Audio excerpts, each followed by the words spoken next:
Vote গ্রহণের দিন polling এজেন্টের স্বাক্ষরিত আইটেমগুলি হলো 1 নম্বরে প্রিসাইডিং অফিসার রিপোর্ট পার্ট 1 এবং মকফল খামগুলির পিছনে সই করতে পারবেন পোলিং এজেন্ট ভোট শুরুর আগে এবং পরে যদি ইভিএম প্রতিস্থাপন করা হয়। প্রিসাইডিং অফিসার রিপোর্ট পার্ট 2 যদি সিইউ অর্থাৎ কন্ট্রোল ইউনিটের ব্যাটারি রিপ্লেস হয়। প্রিসাইডিং অফিসার রিপোর্টের পার্ট 3, প্রিসাইডিং অফিসার রিপোর্টের পার্ট 4, প্রিসাইডিং অফিসার রিপোর্টের পার্ট 5। এছাড়াও সবুজ কাগজের সিল অর্থাৎ green paper seal, pink paper seal এবং স্পেশাল ট্যাগে মক পোলের পরে কন্ট্রোল ইউনিট সিল করার সময় এগুলিতে পোলিং এজেন্ট সাইন করতে পারবেন। প্রিসাইডিং অফিসারের ঘোষণা অর্থাৎ প্রিসাইডিং অফিসার ডিক্লারেশনের পার্ট 1, 2, 3, 4 এগুলোতে পোলিং এজেন্টকে অবশ্যই স্বাক্ষর করাতে হবে। ফর্ম 17A তে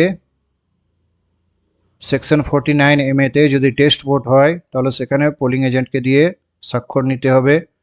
ফর্ম 17A তে ভোট গ্রহণ বন্ধ হয়ে যাওয়ার পরে রেজিস্টারে একদম নিচে যেখানে প্রিসাইডিং অফিসার স্বাক্ষর করবেন তার নিচে পোলিং এজেন্টকে দিয়ে স্বাক্ষর করতে হবে।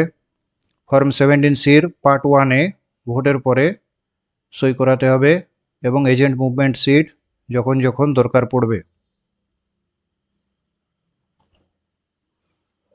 পোলিং এজেন্টরা যে সমস্ত কাগজের খামে তাদের সিল লাগাবেন সেগুলি হলো ভোটার তালিকার মার্কড কপি যে খামের মধ্যে থাকবে সে খামের উপরে পোলিং এজেন্ট সিল লাগাতে পারবেন।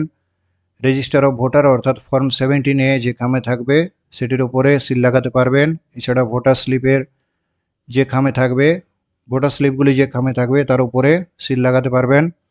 ব্যবহৃত টেন্ডার ব্যালট ফর্ম 17B অর্থাৎ টেন্ডার ভোটের তালিকা, অব্যবহৃত টেন্ডার ব্যালট, চ্যালেঞ্জ ভোটের তালিকা, অব্যবহৃত অথবা কোনোরকম ক্ষতিগ্রস্ত পেপার সিল যদি থাকে, পোলিং এজেন্টদের নিয়োগপত্র এবং আরও নির্দেশিত অন্য যে কোনো নথি, এই সমস্ত কাগজগুলি যে সমস্ত খামে থাকবে সেই খামগুলির উপরে পোলিং এজেন্টরা তাদের সিল লাগাতে পারবেন।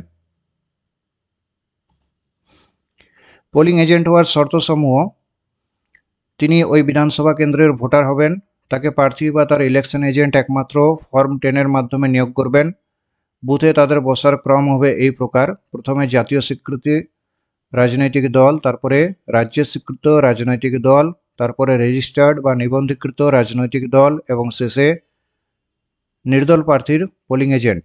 একই রকমভাবে প্রত্যেক এজেন্টের 2 জন রিলিভার থাকতে পারে। গেট পাস দেখিয়ে তারা ঢুকতে বেরোতে পারবে। যাতায়াতের সময় মুভমেন্ট সিটে তাদের সই করতে হবে। পোলিং এজেন্টরা যে ভোটার তালিকায় মার্কিং করবেন সেটি তারা বুথের বাইরে নিয়ে যেতে পারবেন না। এছাড়া বুথের ভেতরে কোনো প্রার্থীর একজন মাত্র পোলিং এজেন্টই থাকতে পারবেন। পোলিং এজেন্টের কোনো ব্যাজ থাকলে তাতে শুধু প্রার্থীর নামই থাকবে।